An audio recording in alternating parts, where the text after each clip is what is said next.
this was Trump's virus. He was essentially the carrier and the vector of it. And therefore, he had to be ritualistically expelled, through the election and then by being banned from social media. This would be the kind of cathartic, sacrificial ending, right? But then, of course, it didn't work out that way, right? All right, what's up, everybody? This is Other Life. I am Justin Murphy. I just wanted to let you know that I write a free newsletter to thousands of people every week. It's where I publish my best work, I share events that you can come to, and much more. We have an insane private community around the newsletter, and it's free. Go check it out. Just go to otherlife.co. That's otherlife.co. When you subscribe, I'm going to send you a folder of PDFs that contain all of my personal highlights from a bunch of my favorite books that I've read over the years. So you'll get a million insights after just a few minutes of browsing these PDFs, really. They're really special to me, and I just figured I'd share them with you all. So that's otherlife.co, otherlife.co. All right, Jeffrey. So you taught the first cohort of the Girard Course about a year ago, and you're back here in Austin to re-record some of the videos for the Girard Course. So I thought it'd be fitting to start off this conversation with a little bit of some discussion around Girard. People might be surprised to learn that Girard actually had viewpoints on the pandemic before it even happened, on pandemics in general. So I want to ask your opinion and your reading about a particular comment that Girard makes in his final book, Battling to the End. In this series of conversations, he says, "A plague epidemic always symbolizes a group's imminent demise and the advent of violent general reciprocity in which each is the rival of the other. Plague is a symbol and symptom of the loss of differences. Sophocles could not have found a better image in Oedipus the King to reveal the genesis of all institutions, the point where violence spreads through the group like a virus that only vaccination by sacrifice can stop." What did he mean by this? Right. So to start off, the plague is, and it's important to note, he says it always symbolizes a group's imminent demise, but a plague for Girard is always real, right? In other words, he didn't see it purely as a symbol, right? It's a real, biological phenomenon. But it is also symptomatic of, and in many cases also becomes a metaphor for, broader social crises, right? In which a society can no longer achieve a kind of cohesion or coalesce, and so the plague. It has a couple of different relations to this process in his account, right? For one thing, and he says this a few lines later, pandemics tell us something about human relations which can now be reduced to what might be called global trade. So basically the idea here is that, and this is not an unfamiliar notion with regard to COVID, that, it is a symptom of globalization, right? And that means that it's a symptom, it's a symptom and a result of the world's societies and cultures being mixed up, right? Of them constantly intermingling, and there being a kind of process of undifferentiation, right? And so the plague, comes about literally because of this, right? And this is the mechanism by which plagues spread. But for Girard, and interestingly, this is a major point that, perhaps his most famous student, Peter Thiel, took from him, that globalization, right, which was heavily celebrated as a sort of process by which the world could be united and harmonized, right, is actually a potentially extremely destructive process because it brings about this kind of undifferentiation. And for Girard, the function of differences, the social function of differences, is to limit conflict, right? So this is basically the idea that if you have people who, in some sense know their place within a society or within a particular part of a society, then the number of other people with which they will come into conflict is limited inherently by that. So right. This goes against, this is another key Girardian insight, that the threat for conflict comes not from difference, but from sameness. Right. And as people compete to be basically more and more like each other, they become more and more similar. This is the removal of differences that you're referring to, which essentially increases the probability of something like pandemics, essentially. Right.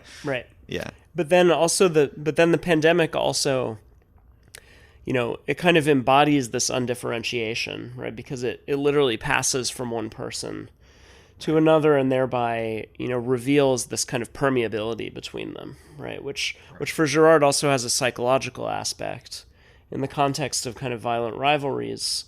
This kind of impermeability in which two people become doubles, right? They become, in the process of violent rivalry, he argues the more and more people become each other's kind of enemies or nemesis, they also become more and more the same, right? Right, because they're basically becoming interchangeable. Yeah. And when we talk about global trade being this vector of pandemic possibility, what we're really talking about, I think, is it's never before been easier for money and symbols to flow between people across space, right? So we're just talking about the downside of that. The pandemic is kind of like the obverse of the internet in a way, right? It's like everything that's good about the global internet.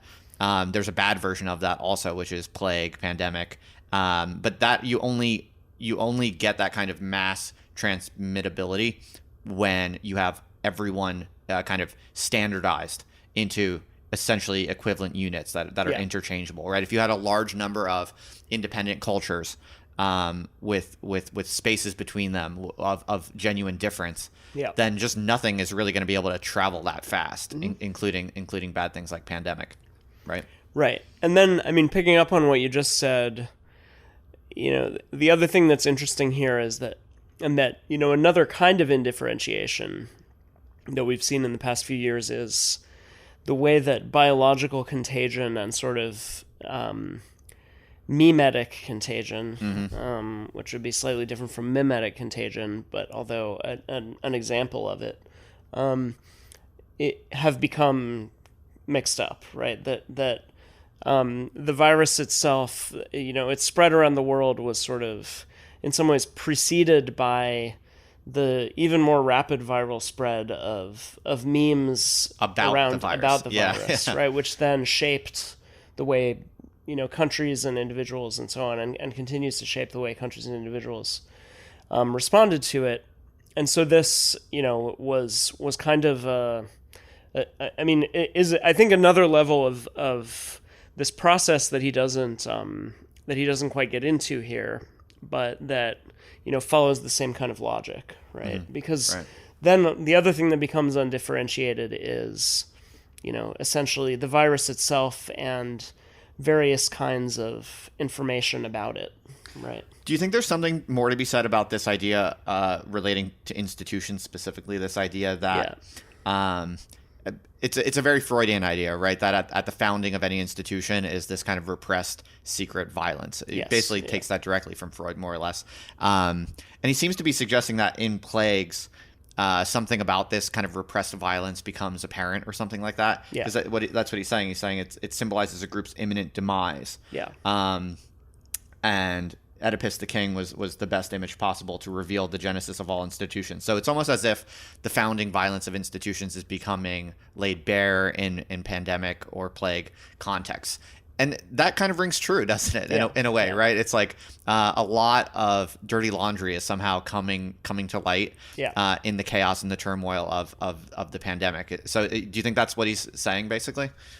Yeah, I think that's right. And, the other point is that, the reveals the genesis of all institutions, right? So, part of the point here is that there's a kind of cyclical process he's describing here, which is that, these institutions are founded through, as he accounts for it, this kind of sacrificial violence. Now, he links that to vaccination for a very specific reason, which is that, the logic of vaccination and the mechanism of vaccination is to take a small amount of some pathogen, right, and use it to inoculate against the deadly version of the same pathogen, right? So the so sacrifice in Girard's account, and he explains this in Violence and the Sacred at length, is, follows the same logic of vaccination. What it does is takes a small amount of, the crisis, the plague is violence, right? Is kind of this generalized violence of all against all that threatens to consume the society. And so a properly administered sort of sacrificial violent act can in some way inoculate the society against the larger plague of generalized violence. Right. This is the Greek pharmakos, right? It's exactly. The poison and the cure. Mm-hmm. Yeah. Right. So this is and he discusses that a few lines later. Both remedy and poison, guilty of disorder and restorer of order. So basically, the point here is that at these moments of crisis, on one hand, this violent origin potentially becomes, as you were suggesting, visible and controversial again, right? Right. This makes the sort of functioning of the order more difficult to sustain, right? Because its founding myth has been in some way demystified, right? Right. But at the same time, what happens is that and this pertains to archaic societies in his account, right? There's also a progression towards a kind of new sacrificial expulsion that in some way allows for the order to be restored, right? And so, at some point he says, the sort of omega of one cycle is the alpha of the next, right? Now, we'll probably get into the Christian dimension of this, but this is, part of why in his reading, Christ would say, "I'm the Alpha and the Omega," right? Because, the idea is that the sacrificial victim whose death enables a kind of pacification, becomes so is the omega of that process, right? The concluding point of that cycle of violence, right? Then becomes the alpha of the next process, right? Becomes the kind of tutelary god or whatever. Right. In pre-Christian societies, this is the victim becomes the god in the myth later. Yeah. So the scapegoat or the sacrificial victim in pre-Christian religions were precisely the entities who were then lionized and valorized as gods in those societies' myths. Is how Girard reads it. Yeah. So would the equivalent be for today? It's like people who are being socially pressured to get vaccinated. Are they like in a way some weird skewed sense of our scapegoat or something like that in the pandemic context? Is that how you read it? Absolutely. I mean, I think, and this kind of goes back to an earlier point about, what I think is valuable about this whole passage about plagues is that it gives us a picture that's very different from the ideas that have come out, particularly the kind of liberal and left intellectuals who have,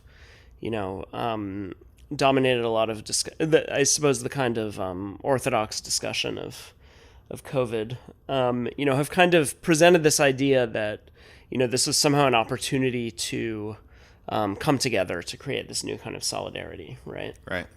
And they I think genuinely believed that the nature of this crisis was such that, everyone would somehow recognize it and thus, decide that the social, the value of the kind of social whole was greater than that of their individual desires and needs, and therefore would be willing to, sacrifice in order to do that, right? So, and you can find this in Zizek, and some smart people have made versions of this argument, right?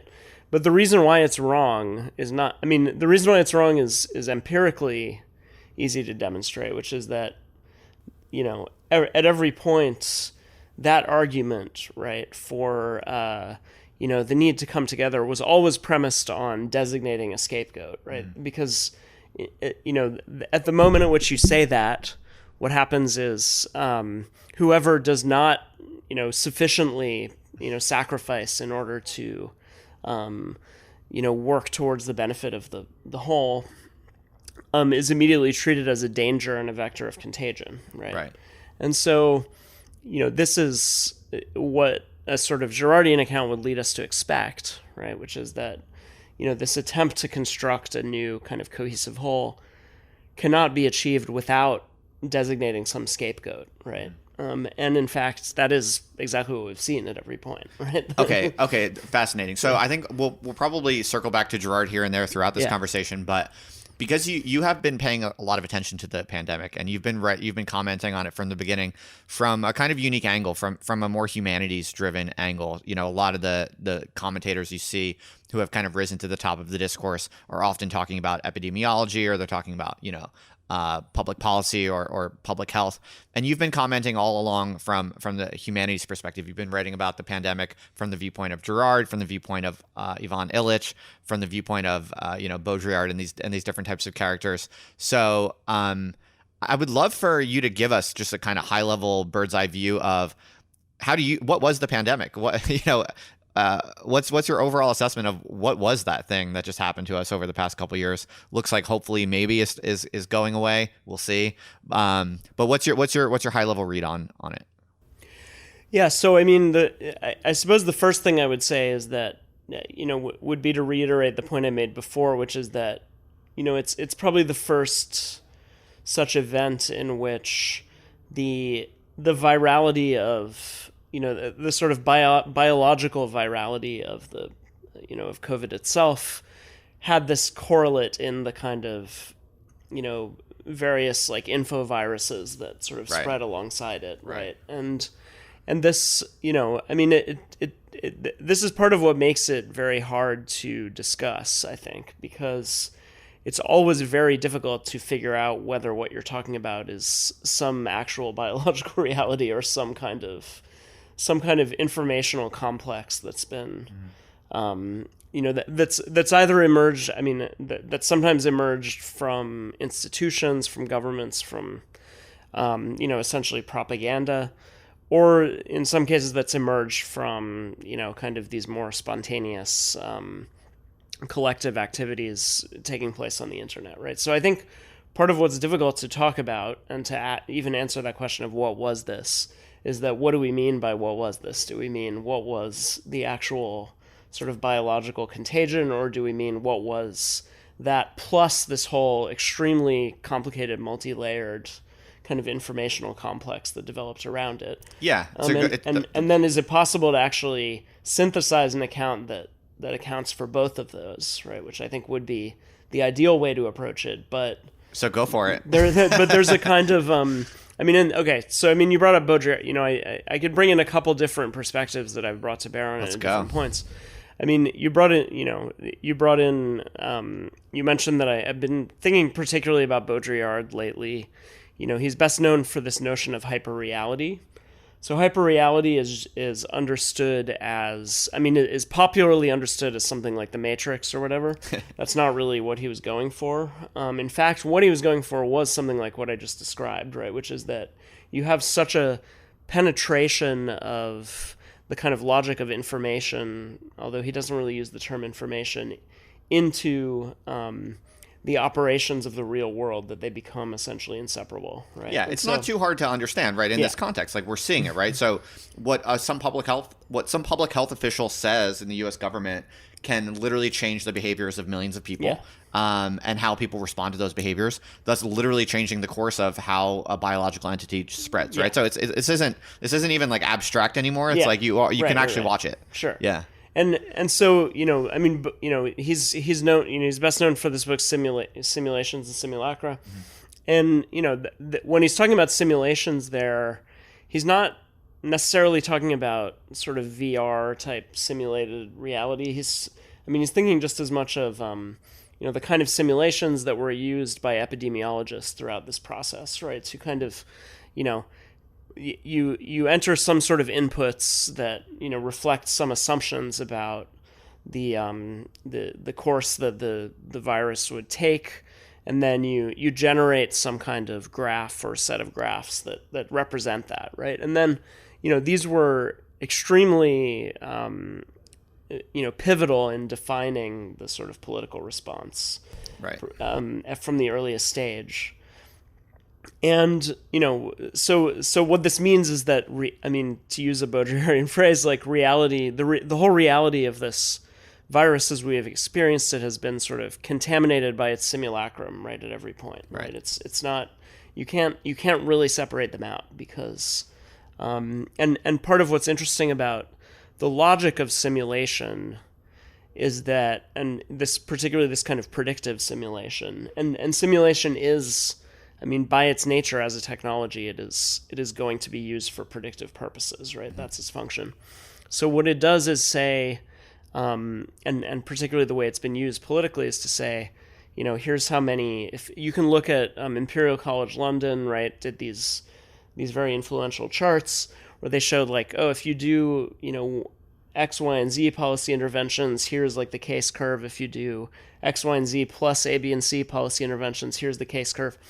And the point is, this was then used to inform the actual policies that were undertaken in the US and the UK. And the problem with this, of course, is that it's non-falsifiable because once that has been done, the reality that was simulated by its by necessity will never come into being, right? Because the function of it is to essentially provide the basis for interventions that will prevent the situation represented by the simulation to ever come about, right? And so what that means is, this is like this kind of implosive effect where what it does, it's not the same logic of representation that we sort of think of classically, right? Where you have some pre-existing state of affairs and then you have some attempts to capture it representationally, right? Because the temporality of it and its attempt to kind of preempt reality, it means that it will lead to interventions that prevent it from ever existing as an actual state of affairs. There's no longer any independence between the measuring rods and the things being measured. Right. Because in the measurement and in the communication of those measurements, you immediately affect the thing that you're measuring, is one simple way to put it. Yeah. And this is now happening at a massive scale with really large magnitudes, basically. And it raises fundamental questions about, like, how do you even do something like public health in this kind of context? Now, here's an interesting layer, which I'd love to hear your thoughts on. I have a sense that elites know this, basically, right? And part of the problem that we're seeing is that most elites are smart enough to understand the realities that we're talking about. But knowing it, they kind of think it through the lens of a kind of like Platonic noble lie framework, right? Yeah. So they're thinking as the people that are responsible for public order and public safety, is they're thinking we have to carve out our messages in a way that is going to produce the best public health outcomes. Yeah. Which gives them a license to basically say things that might not be fully true. Yeah.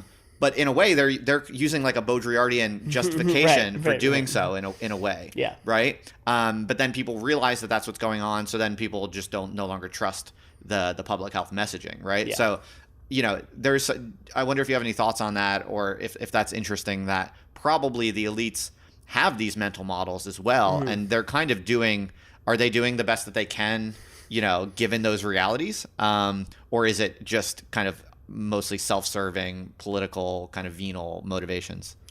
Yeah, I would say, and this is where maybe I'd sort of go beyond what you'd necessarily find in Baudrillard. I think there is a kind of set of class interests at stake here, right? And that there's a way that these technologies of simulation, again, are the technologies of a certain kind of sector of society, which realizes, as I think you're saying, that its kind of authority and power depends on operating in something like this way, right?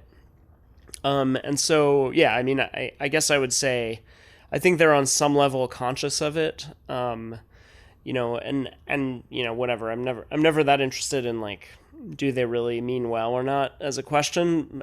It's right. I don't even know what that means, but I think they are doing things that objectively, it's complicated, right? They're doing things that objectively have enabled them to expand the scope of their powers, right? On the other hand, I think there is also a way that,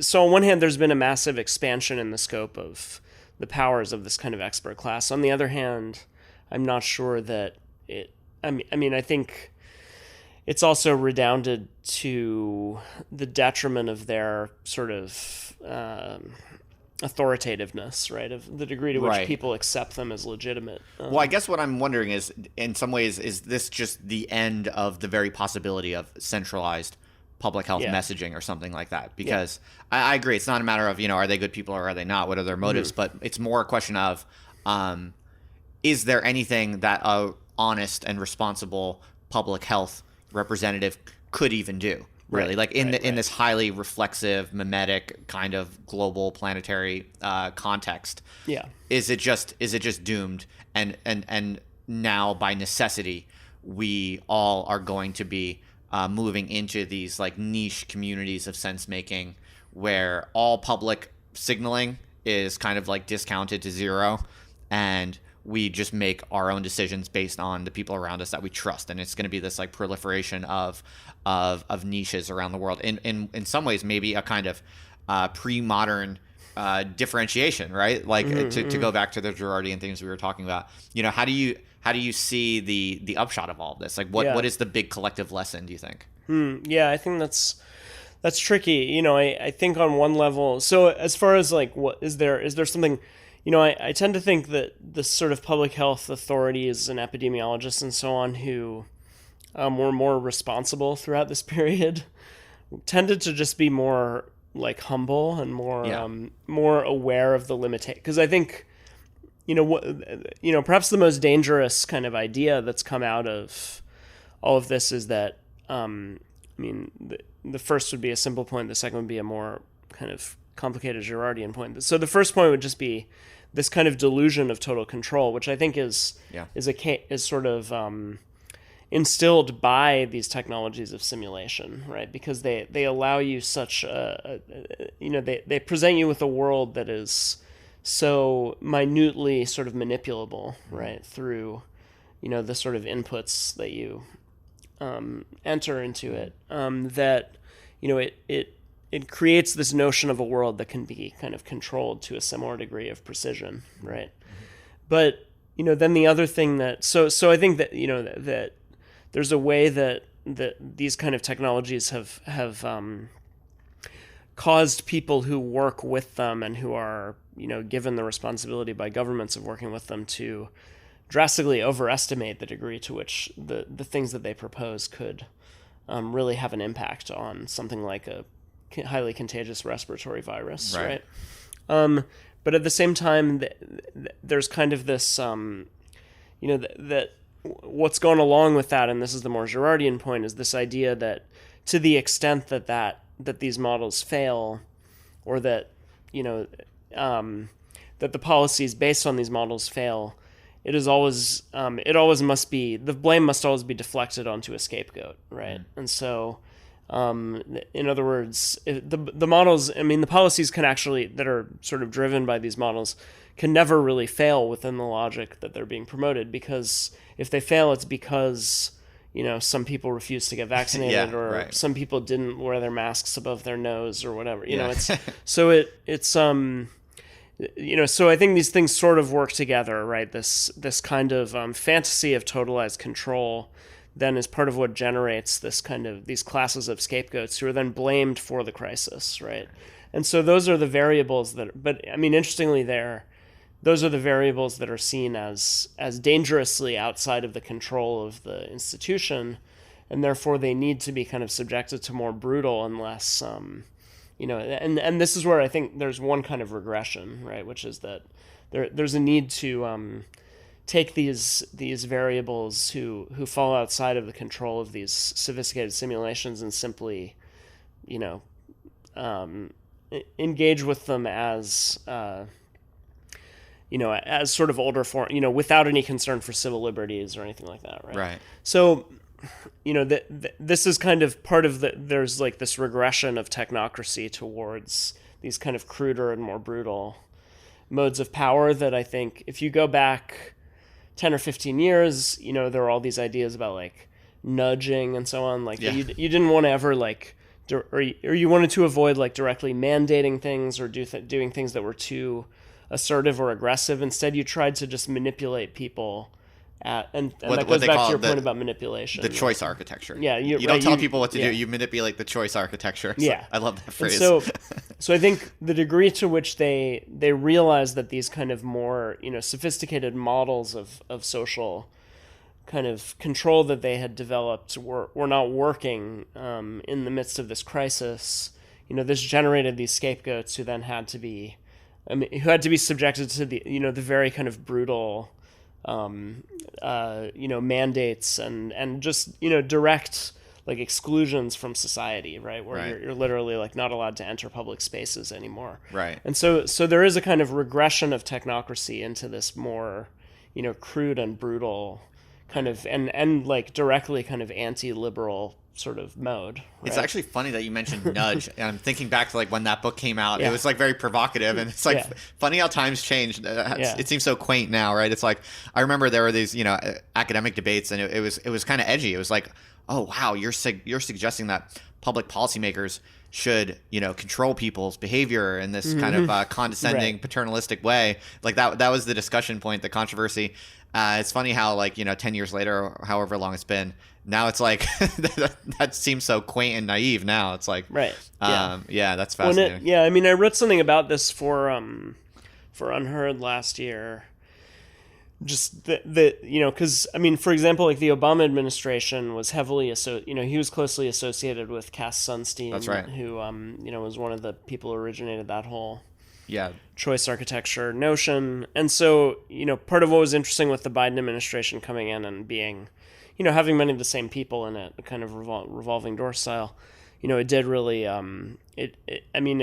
there was largely this shift away from that whole sensibility and towards this encouragement of just like harsh mandates where anyone who wasn't vaccinated could like not access any of society. Right. And so that that's an interesting kind of regression. I mean, I think with nudge, what people found creepy was this kind of just this idea of like an almost subliminal manipulation, right? Where because it framed itself as libertarian. I think it framed itself as like libertarian paternalism. Yeah. Yeah. Right. And it's a very kind of, it was a very like Foucauldian. I mean, I remember thinking of it at the time. It's like because I mean, Foucault. The whole idea was that, he has this line somewhere about how the obverse side of the new liberties of sort of post French Revolution societies was the new disciplines, right? So in other words, on one hand you accorded these formal rights, on the other hand you constrained people through these kind of institutional processes that so the nudge model seemed kind of similar. What it was saying is like you don't want to directly mandate things, you don't want to directly tell people what they can or can't do. You preserve their formal liberty, but then at the same time you use these kind of subtle mechanisms to constrain their behavior in all sorts of ways. Yeah, that's fascinating to connect back to René Girard's interest in Napoleon. This book, Battling to the End. One of the big discussion points, and this is a weird triangle between Napoleon, Clausewitz, and Hegel, basically. As many people might know, listening to the podcast, Hegel was very enchanted by Napoleon. Clausewitz also a little less, happy about Napoleon, but also, fascinated, intrigued. As Girard often notes, you are both attracted to and repulsed by, the object or the model of mimetic rivalry. And Clausewitz was kind of like that towards Napoleon. Of course, the French and German conflict is legendary. And so it's just kind of interesting what you just said about Foucault, because in a way, Napoleon is well known as one of the greatest conquerors and kind of military geniuses, but one of his secret weapons really was the total mobilization of the population into war. Right. A massive army, mobilizing normal people into warfare. And so, it's actually kind of an earlier point of what you're talking about, the way that liberties and disciplines often kind of advance together. And it's just kind of interesting to me that Girard sees in this trio of Clausewitz, Hegel, and Napoleon the beginning of the truly modern kind of escalation of unrestrained violence in a way. Maybe that's neither here nor there, but yeah, no, that's interesting. I mean, I think that so I mean, yeah, the other point about Napoleon is he's on one hand he's like spreading the Napoleonic code, right? So he's kind of offering this new form of liberty in a sense to subject peoples, but then he's also kind of being but then he's generating. And this kind of goes back to the point about globalization too, right? He's on one hand, he's essentially trying to kind of undifferentiate Europe on some level by homogenizing this kind of new model of this new kind of memetically well designed sort of notion, which is that there's this kind of simple code that can just be transmitted from country to country, right? But then at the same time, he's producing as an opposite reaction the emergence of nationalism, right? There is no real nationalism prior to this period in any recognizable sense. Right. So, but going back to, and I think this also rehearses a sort of theme of the pandemic era, right? Which is the tension between globalization and the sort of reassertion of national borders, right?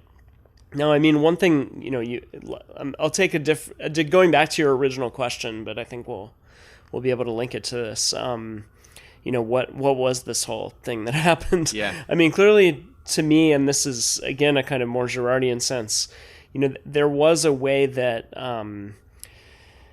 you can't really understand what happened, at least in the U.S. with the pandemic. Although I think also internationally, at least just across the West, without understanding the sort of symbolic position of Trump, right? And more broadly of the kind of new right populism, right, which is often tied to kind of reassertion of sort of nation state, concern with borders and so I think what's peculiar here is you have this pandemic that kind of reveals. I wrote something about it very early on that there were these weird early incidents of people like attacking 5G towers because there was this whole idea that speaking of the kind of informational complexes that sprung up around this. To me that was one of the most interesting because it was literally they were making the direct causal association between the virus and the specific kind of information technology, and the fact that both the arrival of the virus and the arrival of these 5G, these new 5G networks was linked to the role of the new role of China in the global economy, right? So these people, they were actually kind of onto something in a weird way. Yeah. But they grasped something about the sort of complex of things that were converging here. But we have Trump, who on one hand is sort of along with several other figures, a kind of an early figure who embodies this kind of rejection of globalization to some extent, right? At least symbolically. And so, it would seem that. What's sort of paradoxical about this is that he in the end doesn't really impose particularly harsh border closures, particularly compared to countries like New Zealand and Australia and I think like South Korea and Taiwan and some of these other kind of Pacific Rim countries. Like, he never really imposes strict border controls. And in fact, early on in the pandemic, it seemed like the real anxiety among liberals was not the virus, but the end of globalization, because they thought that he would, use this as the excuse to finally build a figurative wall around the whole nation, right? And then he didn't actually do that, right? Somewhat surprisingly. And so what you ended up with was this weird short circuit by which the virus could ultimately become. This is like very, this is like a very Girardian point, because even when Trump was elected, I wrote about the way that he kind of embodies this like scapegoat king figure, right? Because of all of his kind of violations of taboos and norms, Yeah. it just attracted this kind of, not universal, but from, let's say, one half or a little bit more of the political spectrum, sort of universal opprobrium, right? He was kind of the first penetration of the immune system, basically. Yeah, He was like the first pathogen that really got through the defenses of the social system and really put everyone on high alert. Right, and then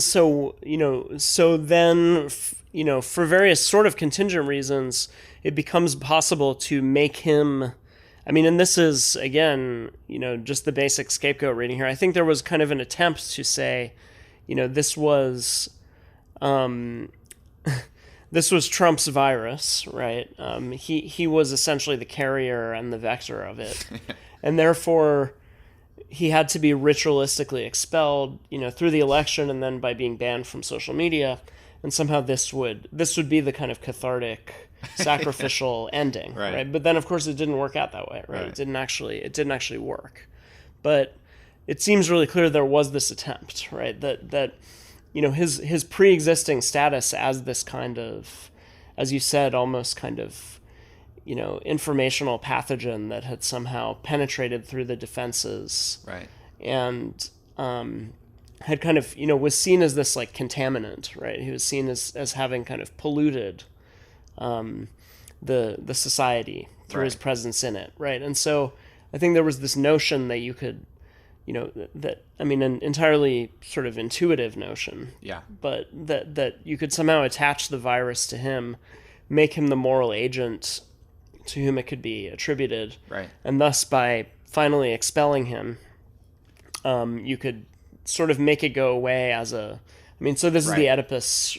This is the structure of the Oedipus myth, which Girard discusses in that passage, where you have a plague afflicting Thebes. You have to figure out who the cause. The cause of the plague is not simply a scientific cause. It's not just a biological cause. There's a moral agent, right, who has brought the plague. And then by identifying and expelling that moral agent, you can cure the society. Right. That does map on fairly well to how Trump was perceived in all of this early on. It definitely seemed like even after Trump was removed from the picture, it definitely felt, and that, the sacrifice, in other words, didn't work, right? Yeah. And this is what Girard writes all about, especially in this book, Battling to the End, where he's like, the whole modern problem is that we instinctually recapitulate the sacrificial process. We try to end violent issues by applying violence to some scapegoat, and yet it never delivers the satisfaction that it once did in pre-Christian times. And according to Girard, that's because of the world historical rupture that the Christian revelation introduced into the world. After Christ, that sacrificial logic no longer functions to eradicate the violence that in pre-Christian times it actually could work to do that. And so what happened with Trump, it seems that possibly in a way, is that the sacrificial mechanisms kicked in instinctually at the social level. Trump was sacrificed off of, social media. He was erased. Basically, Trump was basically disappeared. And that didn't make the virus go away. Right. As one might have hoped it would. And it did seem like in the following kind of mass drive towards closures to lockdowns and that kind of just like boomer liberal kind of soft totalitarian instinct, it did seem like libidinally there was a kind of anti-Trump kind of drive to it. Yeah. Like it seemed to me it was kind of that people were unconsciously saying like, this Trump problem was really bad. Our social immune system was penetrated by a pathogen. We're very vulnerable. Let's lock down all of society now because we have to figure this out. Sure. Yeah. So it did seem like a lot of anti-Trump libidinal energy was displaced onto the virus. Yeah, absolutely. Yeah, and I think the other thing that's been interesting to see is this kind of this constant this is like I think what people are talking about with the whole current thing notion, right? That there's this kind of constant shifting around from one crisis to another, but they all kind of have the same structure, right? Like they all, really? I think they all require some kind of scapegoat, right? They all require there to be some sort of villain who can be identified. And, one's investment in the current thing is always in relation to that kind of scapegoat figure. Right. So like the war in Ukraine, for instance. Right. So right. So there it's Putin. Right. Exactly. Right. And it was almost like we needed that because now that Trump is kind of out of the picture, he was always kind of Trump's partner in crime anyway. So yeah. Yeah. I mean, this rapid cycling between like global crises where every single person on the internet, when that current thing is on, is acting and speaking as if it's the only thing that matters. It's like world historical. This is like the issue of our lifetime. And then like 1 week later, they've just moved on to something else. It's really, truly quite schizophrenic and insane. Yeah. And it is exactly what Girard talks about when he talks about how, this stuff bubbles up to planetary scale. Yeah. And, the implication that he makes in this book is basically that this process is basically dooms humanity to annihilate itself. Yeah. He's very catastrophic. He's very apocalyptic in his later, thinking. So, I mean, how do you read that? Like, do you think that according to the Girardian model, we as a society are now just on this collision course where we're just going to escalate, one current thing after another current thing until we just kind of suicidally off the planet? Because according to Girard, there is no end to this escalation, right? There is no resolution point other than us literally killing all of ourselves off. I mean, that he basically says that more or less in this book, and he doesn't even try to propose a solution. He doesn't even really try to candy coat it.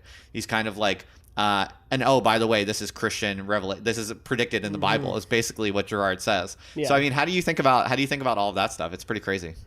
Yeah, I think and this is maybe where the sort of more Baudrillardian angle is helpful because, I mean, I've always been, in the context of, I don't know, stupid fights on Twitter and things like that. Like, I tend to be on this, to the extent there are sides or whatever, like, I tend to be on the side that argues against people who are sort of predicting imminent collapse or, predicting civil war or things like that. Right. Because I do think there's a disjunction between,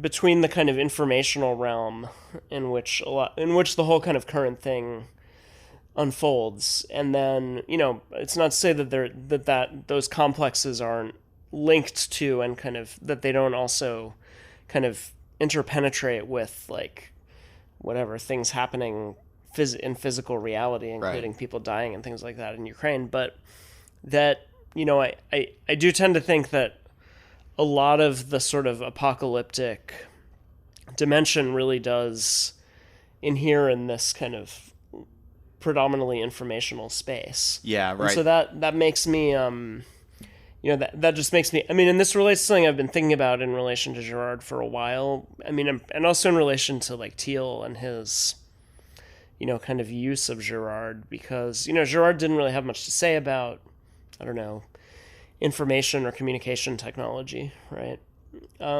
So, I suppose the question is what happens when violence, rather than being, it's not to say that there isn't plenty of like actual flesh and blood violence in our world today, but when rather than adhering primarily to the dimension of kind of flesh and blood conflict, is instead kind of displaced into this realm. No, it's a good point. Then what does that mean, and what happens with that? Is that in its own way a kind of container? I mean, I think this relates to a lot of discussions that people have had over the past. The very normie kind of like, does the internet cause extremism and things like that? Like, the question is, does it function as a kind of container? Yeah. Where these sorts of, because I mean, it's always been clear to me, for example, that like, these scapegoating patterns that you saw unfold, and I mean, as soon as social media really took on its kind of hyper mimetic quality, right, when they added elements like retweet buttons and share buttons and things like that, where suddenly that, I mean, there's a piece by Jonathan Haidt recently that kind of argued that, that was really the really pivotal moment was when that kind of hyper mimetic capacity was added. Whereas in the previous forms there was a kind of break and limit to the kind of the spread of sort of social contagion, Right.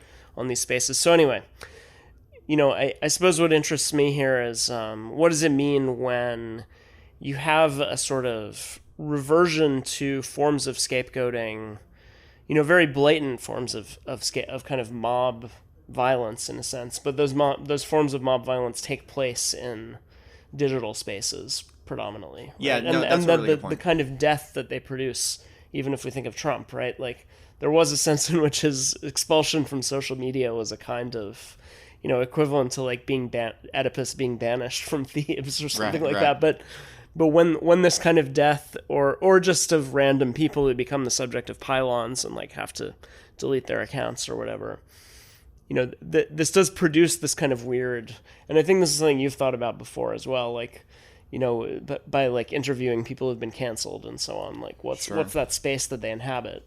But it's interesting that it, the whole process unfolds in this kind of, again, sort of hyperreal realm. No, it's a really, really good point. Like, this was written before social media, I believe, right? Or just before, right around the same time, but he wouldn't have had a very developed mental model of that. And I think you make a good point that in a way, all of the, hatred and antagonism and quote unquote violence in the social sphere today that people talk about is like actually on the simulation layer. I'd say in the West, particularly. In the West, anyway, yeah. So, I think the truly apocalyptic violence that would map onto a Girardian model would be more things like, nuclear weapons conflicts and more other pandemics, right? Other like coming biological, right? Because probably COVID is just a dress rehearsal for the next like super pandemic that you have to figure like there's going to be another pandemic that's actually much more fatal, and so I think the Girardian apocalypticism still makes sense when we're thinking about like the gravest physical stakes.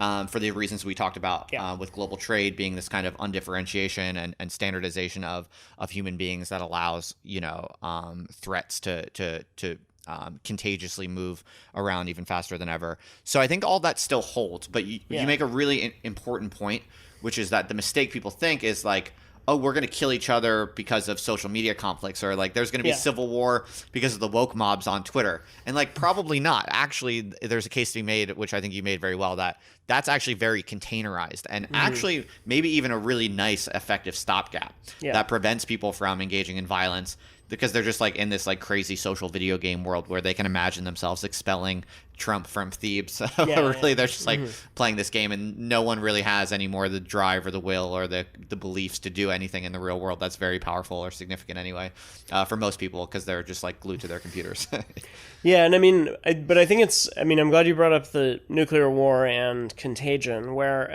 so a couple things that are interesting there in relation to what we've been talking about.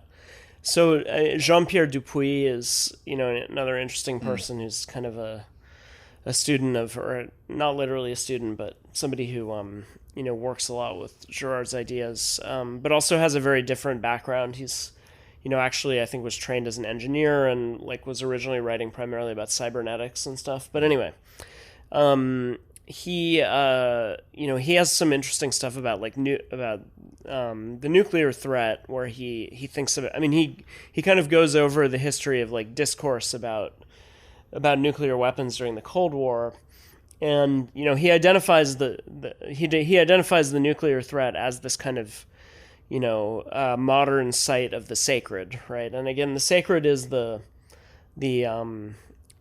is again this kind of stabilizing, sort of inoculating violence, right? Which enables for a kind of which enables a kind of postponement or displacement of this more widespread and destabilizing violence, right? So for Dupuy, the nuclear bomb is basically a new form of the sacred that is generated out of the processes of violence and of technologically technologically advanced violence that we see in the First and Second World War, right? And so what ultimately results is this thing that is so powerful that it is like a god, right?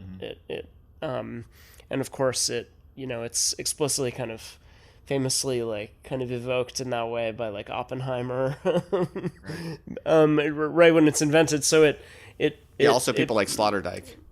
Yeah, whose kind of prime time in his career was at the time when the nuclear debates were really important. And in his book, The Critique of Cynical Reason, he kind of talks about the nuclear bomb as this kind of meditative solution to the problem of ubiquitous cynicism and modernity. It's this kind of strange Zen kind of out where it's like you reflect on the atomic bomb. And one has to learn to be able to laugh at the atomic bomb. Basically, is Sloterdijk's kind of fascinating solution to the problems of like modern cynicism. Interesting. Yeah. No. I mean, so for Dupuy, it really it becomes a stand-in for the sacred, precisely insofar as through the whole notion of nuclear deterrence. Right. It becomes both this thing that kind of hovers over us at all times. Right. In the way that in an archaic society there was sort of a hyper consciousness of the sort of all-consuming effect of violence, right? But then that was held in check by its kind of ritualized confinement to these sort of spaces that were, carefully taken care of by sort of priests and so on. So this is basically the nuclear silos and so on, right? And that's fascinating. That's very scary from a Bataillean perspective, because according to Bataille, that energy is just being waited to be wasted. Exactly. Basically. Right. Yeah, and then the other thing that I would sort of extend this argument maybe to be a little controversial in another way, which is the lab leak hypothesis, right? Which I'm not going to pronounce one way or the other on. But it is certainly true that there are all these gain-of-function research labs, right? Wait, but so you should comment on it. It seems probably true, right, to me? I mean, what do you think? What's your take? Yeah. Yeah, I mean, it seems, at least plausible. It seems highly plausible. Definitely plausible, but highly plausible. To me, it seems like pretty likely. I mean, I that's not a very studied perspective, but where do you come down on it? If you had to guess, obviously we're all guessing. But I would say it seems to me more like the preponderance of evidence points towards it. Yeah, I mean, it seems like a little bit more than coincidental that they're doing gain-of-function research like right where the site was, right? Yeah. So okay, but go on. But so that itself is a very interesting phenomenon, though, because so again, what it suggests and right. I mean, if we wanted to think about like how is humanity going to destroy itself. I think the most likely way it's going to destroy itself, if not nukes, is by people in one of these labs engineering a super virus. Right.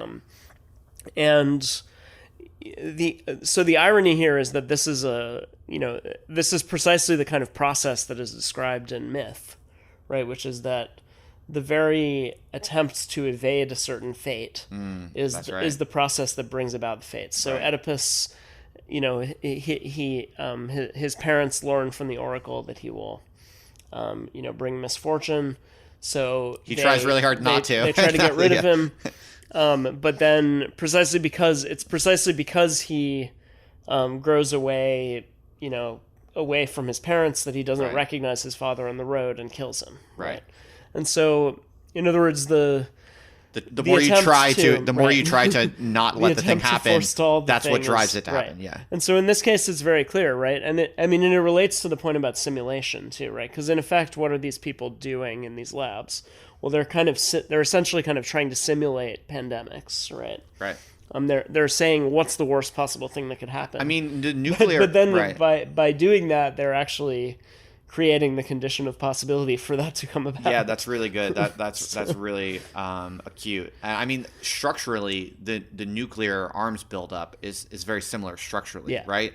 It's like there is a threat that we can perceive as humans in our mind, but once you perceive that it's possible, you kind of have to do it, basically, right? Or else you're going to get wrecked by it. So it's like the game theory of nuclear armament is kind of similar to the game theory of gain of function. It's like you kind of know in advance. You can see like, oh, if everyone does this, the outcome is going to be bad sooner or later. Yeah. And yet the game theory kind of requires you to do it to try to get out in front of it. Yeah. But then that's what's going to make it happen. So it's like it is strange. And it does have very Girardian accents because it's kind of like the aporia of rationality itself in a way. It's like, rationality kind of forces you down these paths that you can't really rationally get off of, even when you see the disaster coming. I mean, interestingly, you could even throw into this AI research, which is very similar structurally. Like, I pay a lot of attention to the effective altruists and the less wrong people and people like Yudkowsky, right? So like, it's very similar structure. It's like, hey, everyone, the threat of AGI is very real and existential. Therefore, we have to put a lot of resources into understanding this stuff and figuring this stuff out. But the AI safety research is pretty much indistinguishable from AI research. Like, so these people that are like banging the drum about, we have to make this safe, this is a great threat, are literally the same people who are building the damn thing. And they're super, super smart, reflective people, but they can't get out of that kind of doomed structure in a way. It's kind of the same structure as nukes and as the production of pandemics in a way. So again, I think it rings very true from a Girardian perspective, because Girard's position is like, there's only really one solution to this, and it was figured out about 2,000 years ago in the Christian revelation. And so like, if you don't want to bite the bullet of the Christian revelation, then like, you're just gonna be screwed to doing this over and over again. I mean, it also reminds me, I think I remember you bringing up the Faust myth a couple of times. Yeah. Which, I think, so here's another like perspective I would sort of bring to some of this. I mean, there are a number of different kind of philosophical angles on this, but, there's, I mean, one person I think of here who I've been trying to write something about, kind of relating his ideas to Girard's, but is Bruno Latour in the book We Have Never Been Modern. Yeah, I don't know it well. And I mean, because I think he's a very interesting thinker, but I think he's also, in some ways, not sufficient. He's one of these people who's not sufficiently attuned to violence, I would say. So, he has this notion that, when you move from, I mean, there's a complicated operation where, when you move, I mean, so first of all, he has this argument, we have never been modern, right? Right. So, I mean, despite how ambitious it is, it's quite a short book, and I recommend it to people. Maybe you could summarize it for people. Yeah. So the basic idea is that there's a notion in all of the sort of major thinkers who, believe themselves to be inaugurating modernity, that you have to, and it's interesting because this has to do with differentiation, right? That in the intellectual sphere, you have to differentiate between, different types of sort of objects of study, right? And so the simplest illustration of this, just to pick up on an idea we brought up before, is one I would take from some previous anthropology. So, I pointed out that Trump became seen as the kind of, primary moral agent behind the virus, right? And then at the same time, there was this attempt to, attribute the ravages of the virus to certain groups of people within society, like the unvaccinated. And so this is, according to the anthropologists E. Evans Pritchard, this is the basic structure of accusations of witchcraft. That, in Evans Pritchard's argument, the point of witchcraft is not that it doesn't really necessarily involve any particular supernatural beliefs even. It simply involves the structure of taking some physical or natural phenomenon and attempting to find a moral agent who can be blamed for it, right? And so this is very similar to what Girard describes in his book The Scapegoat and elsewhere, right? Which is that, if you look at texts from the kind of late medieval into early modern period, when, for example, there's a kind of discrediting of witchcraft accusations, basically what you see is that you have real events like drought, crop failure, plague, etc., right? And in the earlier period, what's, the response is that there needs to be some kind of moral agent, right? In other words, another human being on whom this disaster can be pinned, right? That the disaster that befalls you has to have a moral explanation and not merely a physical causal explanation, right? And so then what happens is that gradually it comes to be understood that, and it comes to be accepted that we no longer, if we have something like a drought or a plague or whatever, we should simply look for the physical causes of it and not worry about finding some kind of moral agent for it, right? And so this is kind of the idealized version of how, this Girard's twist on the standard idea of kind of scientific progress here would be that, Christianity is actually the source of the insight that allows for this to happen, right? Because by saying that scapegoats are innocent, right, that you can't pin the blame for, some disaster on some innocent person. Instead, you have to look elsewhere for causes, right? And that's how you start investigating natural causes, right? Mm-hmm. Okay. Yeah. So Latour's account of what happens again, he doesn't think there is really a distinct modernity, but what his account for what people believe they are doing in this period is very similar, right? That they say, okay, over here you have the issue of morality, and over here you have the issue of nature, right? And what happens over here has no relationship to what happens over here, right? They're separate. Right. And so this is what Latour calls the modern constitution, right? Which is that there's a kind of differentiation between objects of study. Inquiring about moral problems in society is one thing, but it's essentially unrelated to inquiries into the natural world. Yeah, that's right? Descartes. That's very much Descartes. Yeah, exactly. Yeah, right. So Latour's argument is that this is the paradox of this is that the advancement of sort of technoscience that this brings about actually is in the process of causing this constitution to collapse, right? And his primary example is the ecological crisis, right? Which is basically where, when you start talking about things like the Anthropocene, you can no longer distinguish between human and non-human, moral and natural, etc., right? And our discourse begins to reflect that, right? Because we suddenly see, we look out at the natural world and we see human moral actions reflected in it, right? So we say, this place has been devastated by drought because of this, I don't know, the like consumerist selfishness of the West or something like that, right? So so his argument is sort of that the logic of sort of modern technoscientific development depends on this initial separation, but then what it, in its unfolding, it produces these hybrids of these different categories that are supposed to be seen as separate, right? Right. I mean, the nuclear weapon would be another example, right? That, the most advanced expression of both sort of theoretical and practical scientific knowledge turns out to be also the greatest moral crisis of the 20th century. Yeah. Right? And so the point here is sort of that there's this, and so he says we have never been modern because his argument is that these distinctions were always sort of artificial and highly tenuous in the first place.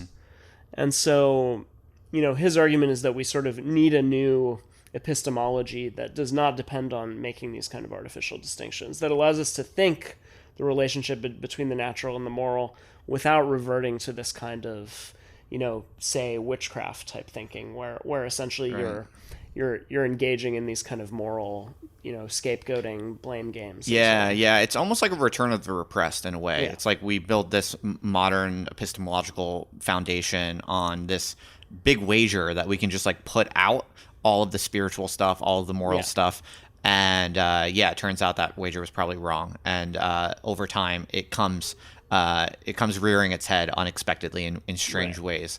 Well, and this is also kind of dialectic of enlightenment in another sense, right? That's kind of central to that argument, right? That the end point of enlightenment is actually a kind of reversion to myth. Yeah, that's right. So I think there are different kind of threads of this. The one that interests me most is really this, which I think ties these together with Girard is this point about because as I said, like I think you can't understand the pandemic response without seeing it as this kind of reversion to this logic of witchcraft where there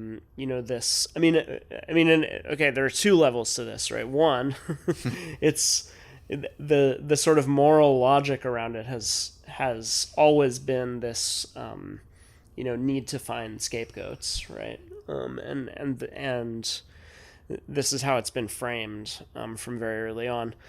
But then on the other hand, the fact that if we do accept the likelihood of the lab leak, then there is also some sense that this is not just a brute natural phenomenon that and so this is why I think, again, the kind of Zizek and like Benjamin Bratton and other, this is like why they're kind of doubly wrong, right? Because their whole idea is sort of that there are these brute natural facts out there that threaten the survival of humanity, and so we need to like band together. So I think they're wrong in the sense that they're ultimately kind of epistemologically naive in relation to what I was just saying. And second of all, they're also dishonest about the nature of that I think all of the people who claim that this is like an opportunity for solidarity are not recognizing their own engagement in scapegoating. Okay, fascinating. And are kind of in denial about it. Fascinating. So, well, that was a really cool kind of theoretical overview of what the pandemic was. That was fascinating. We have more videos to record today, so I don't want to overtax you, since I got to put you to work for the next few hours. So I think that's as good a place to wrap it up as possible. Sure. I'll put a link to your blog in the show notes, outsidertheory.com, and your podcast also, Outsider Theory. People can check that out. Yeah, some people might be interested in my anonymous contributor's recent essay particularly on the relationship between the logic of vaccination and scapegoating in Girard. Okay, great. So, yeah, check it out. Outsidertheory.com. I'll put links in the show notes.